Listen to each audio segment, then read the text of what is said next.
Cancer যেতিয়া হয় আমি কেঞ্চাৰটো প্ৰথমতে এনালাইচিছ কৰোঁতে চাব লাগিব তেওঁ কোনটো ষ্টেজত আছে আৰু কেঞ্চাৰ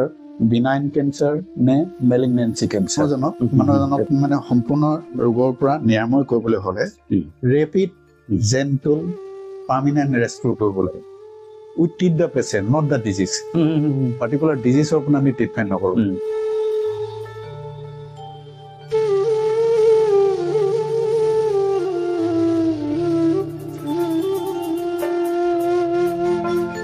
আছে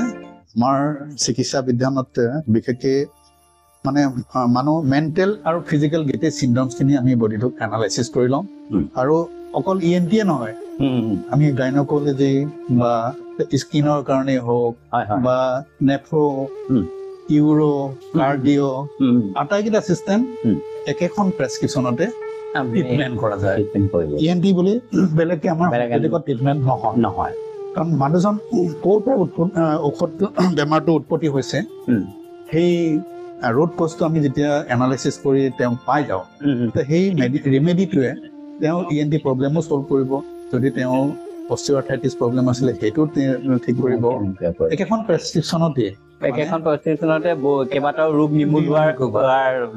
কমপ্লিট মানে হেড টু টেল যিমানখিনি চাইন চিমটমছ আছিলে গোটেইখিনি কৰা হয় গতিকে আমাৰ হোমিঅ'পেথিক চিষ্টেমত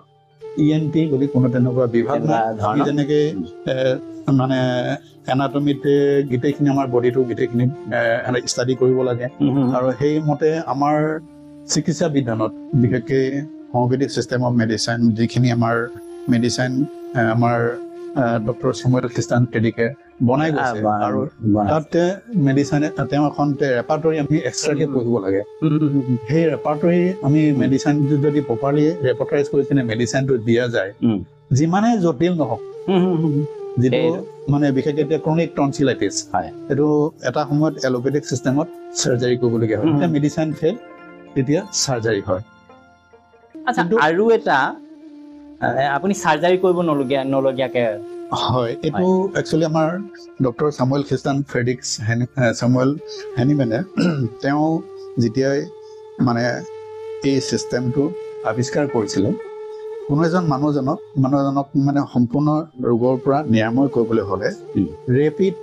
জেণ্টল পাৰ্মিনেণ্ট ৰেস্কিউ কৰিব লাগে কিছুমান বেমাৰ আছে আমি চাৰ্জাৰী কৰিলে টেম্পৰলি ৰিকভাৰী হয় আকৌ সেইটো ৰেপিডলি হয় গতিকে সেই চিষ্টেমটো তেওঁ উইথড্ৰ কৰিবৰ কাৰণে মানে বহলভাৱে তেওঁ ষ্টাডি কৰিছিল মানে হোমিঅ'পেথিক যদি মানে এলোপেথিক যদি এখন ঘৰ হয় হোমিঅ'পেথিক এখন সাগৰ নিচিনা ষ্টাডি আছে আৰু সেই ষ্টাডিটো যদি প্ৰপাৰলি যিজনে বিশ্লেষণ কৰি পঢ়ি আহিছে আৰু মানুহজনক প্ৰপাৰ ৰিমেডিটো যদি দিব পাৰিছে সেই ৰিমেডিটো প্ৰেছক্ৰাইব কৰোঁতে কিছুমানক 2 মাহো লাগে কিছুমানক 3 মাহো লাগে অবজাৰ্ভেটৰি মেডিচিন দি যায় আৰু তেওঁ প্ৰপাৰ ষ্টাডি কৰি কিনে লাষ্টত তেওঁ যদি ৰিমেডিটো দিয়ে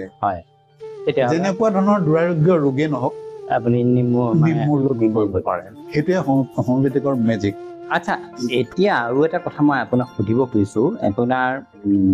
আজিকালি দেখা যায় প্ৰায়ে এজন ৰোগীয়ে কয় যে মই ৰাতিপুৱা গেছৰ টেবলেট এটা খাই লওঁ মানে কোনো প্ৰেছক্ৰাইব নকৰাকৈ তেওঁ ক'ৰবাত ফাৰ্মাচীৰ পৰা গেছৰ টেবলেট এটা নে সদায় খাই এটা অভ্যাস কৰি লৈছে আৰু গেছৰ টেবলেটটো খোৱাৰ কাৰণটো হ'ল কি তেওঁ গেছ মানে পেটৰ সমস্যা এটা আছে আৰু আজিকালি প্ৰায়ে দেখা যায় আপুনি যদি বাহিৰত চিকিৎসা কৰিবলৈ যায় যেতিয়া হোল বডি চেকআপ কৰে বা কোনোবাই কিবা এটা কৰিলে তেতিয়া তেওঁক কয় যে আপোনাৰ গাৰ্ড বুলি এটা বেমাৰ আছে গেষ্ট্ৰ'ইছ'ফেগিয়েল ৰিফ্লাক্স ডিজিজ যিটো এচিড ৰিফ্লাক্স বুলি কোৱা হয় তো এই বেমাৰটো হৈছে এই বেমাৰটোৰ কাৰণে আপুনি অমুক এনেকৈ খাব লাগিব এইটো খাদ্য প্ৰণালী এনেকুৱা ধৰণৰ আৰু আপোনাক এইটো এবছৰৰ কাৰণে আমি ঔষধ দিলোঁ আপুনি খাই থাকিব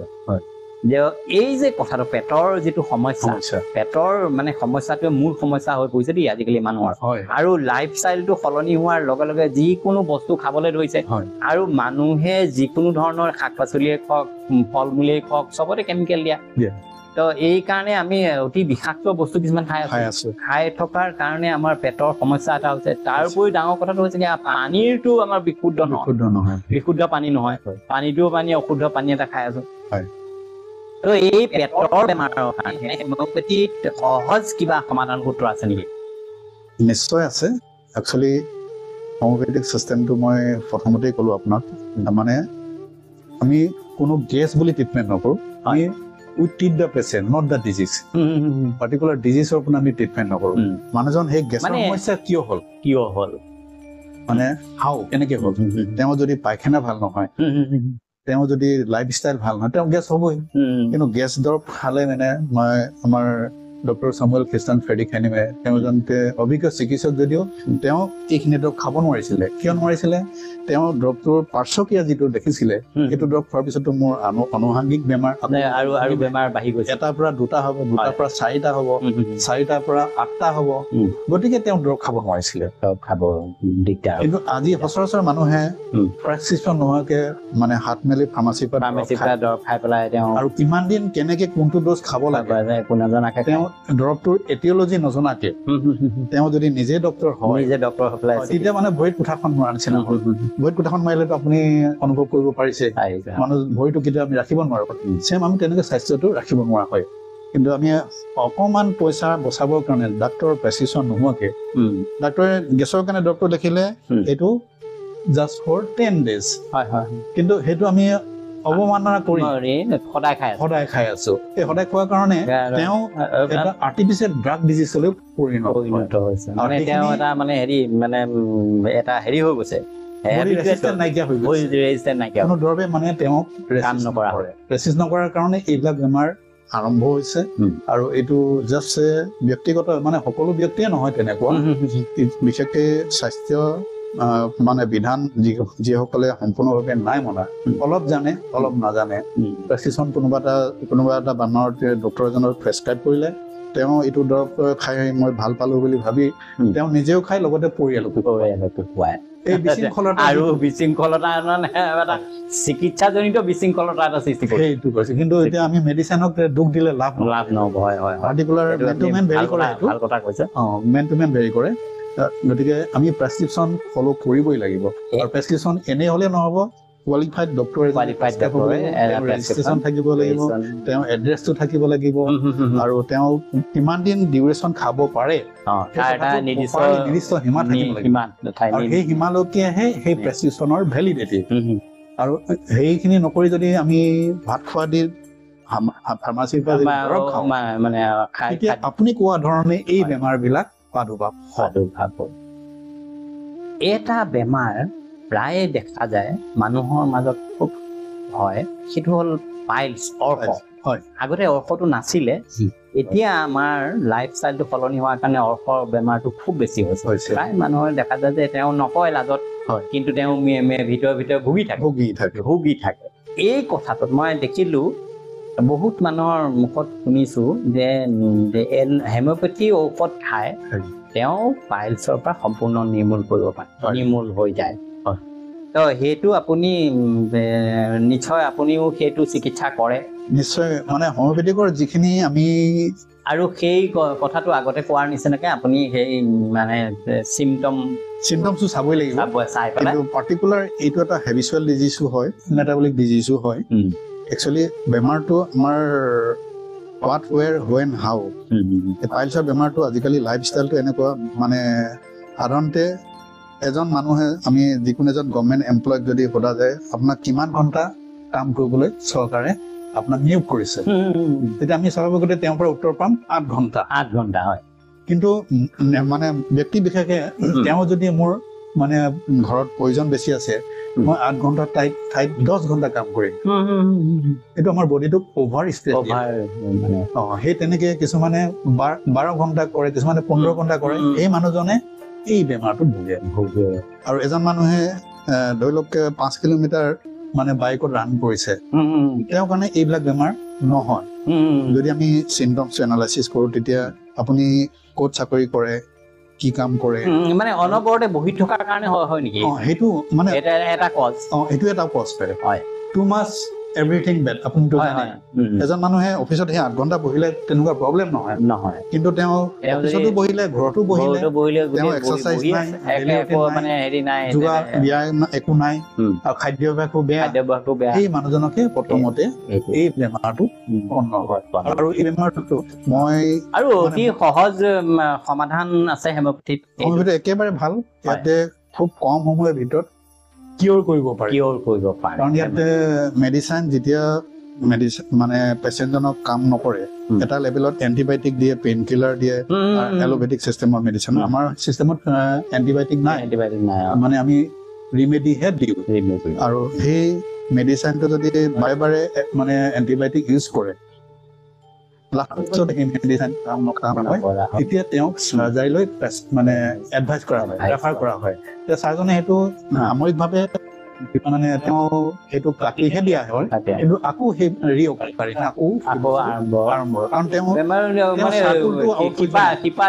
মানে সিপাৰে নিৰ্মূল নহয় মানে তেওঁ একচুৱেলি যিটো কাৰণে বেমাৰ হৈছে সেই কাৰণটো তেওঁ এনালাইচিছ তেওঁ নিজেও নকৰিলে বা ডক্টৰো কৰি নিদিলে নিদিয়াৰ কাৰণে তেওঁ সেই বেমাৰটো আকৌ ৰেপিডলি হয় কিন্তু হোমিঅ'পেথিক চিষ্টেমত মানুহ ব্যক্তি বিশেষকে কিছুমানৰ টোপনি ক্ষতি দিনটো মানে পৰিশ্ৰম কৰাৰ পিছতো ৰাতি সেই এটা দুটালৈকে মানে ষ্টাডি কৰে মানে কোনোবাই এপিএছ দিব সেই মানুহজন দিনতো পঢ়িলে আৰু কলেজলৈ গ'ল আৰু ৰাতিও তেওঁ সেই এটা দুটালৈকে নোপোৱাকে পঢ়ি থাকে অভাৰ ষ্ট্ৰেছ আৰু সেই মানুহজন যদিও তেওঁ সুস্থ তেওঁ তেতিয়া হ'ব পাৰে মানে বিশৃংখলতা আমাৰ বেলেঞ্চিং নকৰাই অৰ্থটোৱে হ'ল এই মই এতিয়া দুটা ৰোগৰ বিষয়ে সুধি আপোনাৰ পৰা এই খণ্ডত মই বিদায় ল'ম দুটা ৰোগৰ কথা মই সুধিব খুজিছোঁ প্ৰথম ৰোগটো হ'ল আমাৰ হাৰ্ট কাৰ্ডিয়াক ডিজিজ এই যে বেমাৰটো এইটো এটা বৰ ডাঙৰ জটিল কথা এটা যদি হাৰ্টখন আমাৰ বন্ধ হৈ যায় উশাহ লোৱাটোত যদি আমাৰ মানে সমস্যা হয় তেতিয়াহ'লে মানুহ ৰোগীজনৰ জীৱনটো নাইকিয়া হৈ যাব এই ঔষধ এই মানে ৰোগটোত আমি হেমিঅ'পেথিক কিমান ভৰসা কৰিব পাৰোঁ হয় এইটো একচুৱেলি আপুনি সময় উপযোগী কুৱেশ্যন কৰিছে আজিকালি মানে কাৰণ আপুনি ক'লে হেমিঅ'পেথি আপুনি চিম্পটমৰ ওপৰত কৰিব হয় আৰু এজন ৰোগী কাৰ্ডিয়াক ফেইল হৈছে তেওঁ কাৰ্ডিয়াক মানে ক'ৰবাত হাৰ্ট ব্লক আছে তেওঁ মানে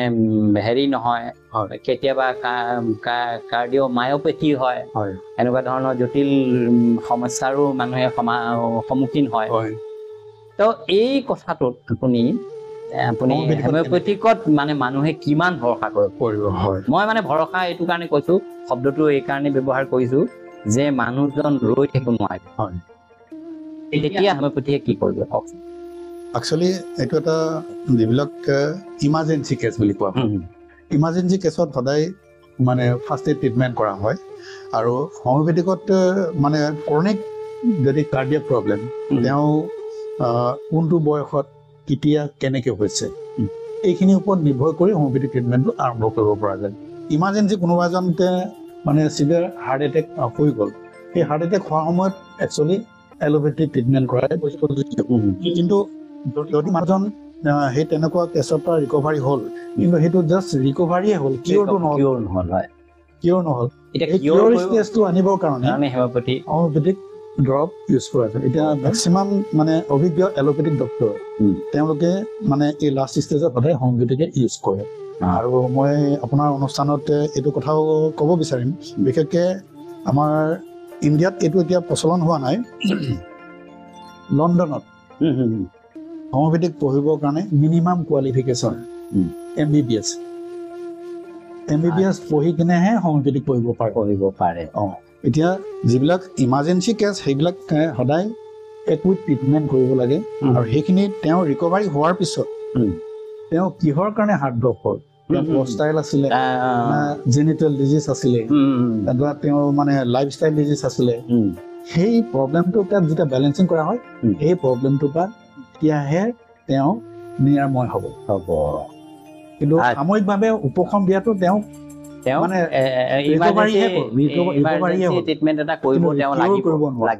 যিবিলাক ক্ৰনিক কিডনি ডিজিজ এলোপেথিকত যেতিয়া মেডিচিন মানে কাম নকৰে তাক ডায়েলিচিছ কৰে কিন্তু হোমিঅ'পেথিকত সেইটো উইদাউট ডায়েলিচিছত সেইটো ট্ৰিটমেণ্ট কৰিব পৰা যায় তেনেকুৱা এতিয়া দ্বিতীয় ৰোগটোৰ কথা মই সুধিব খুজিছোঁ আপোনাক সেইটো হ'ল কেঞ্চাৰ কেঞ্চাৰটো হোৱাৰ লগে লগে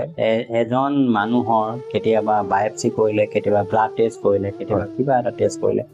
এই ধৰণৰ কৰাৰ পিছত মানুহজনৰ যেতিয়া ৰোগীজন ডিটেক্ট হ'ল যে এওঁ পজিটিভ কেঞ্চাৰ, তেতিয়া তেওঁ গোটেই পৰিয়ালটো এটা হাহাকাৰ সৃষ্টি হয় পৰিয়ালটো। তাৰপিছত এটা তেওঁ দৌৰা দৌৰি গোটেই এটা মানে এটা ডাঙৰ সমস্যা হেৰি হয়। তেওঁ কেতিয়াবা ৰেডিঅ' থেৰাপি, কেতিয়াবা কেম'থেৰাপি এনেকৈ দিয়া হয় আৰু বহুত ঔষধ খাবলৈ তেওঁক দিয়া হয় আৰু কেতিয়াবা অস্ত্ৰোপচাৰ কৰা হয়। তো এই বেমাৰটোৰ মানে এই বেমাৰটোৰ ক্ষেত্ৰত হেমিঅ'পেথিৰ আপোনাৰ কি সমাধান আছে? হয়, আমাৰ দৃষ্টিত এইটো কেঞ্চাৰ একচুৱেলি এইটো এটা সামূহিক ডিজিজ। আচ্ছা, যদি মই আগত কৈ অহা ধৰণে যদি কোনোবা এজন মানুহে দৰকাৰী দৰৱটো মানে কোনোবা এজন ডক্টৰে প্ৰেছক্ৰাইব কৰিলে, সেই দৰৱটো ভাল হ'ল বুলি তেওঁ বাৰে বাৰে যদি ৰেপিড সেই ড'জটো পোৱা যায়, ডক্টৰে জাষ্ট এমাহৰ কাৰণে লিখিছিলে কিন্তু তেওঁ কণ্টিনিউ সেই দৰৱটো ইউজ কৰিলে।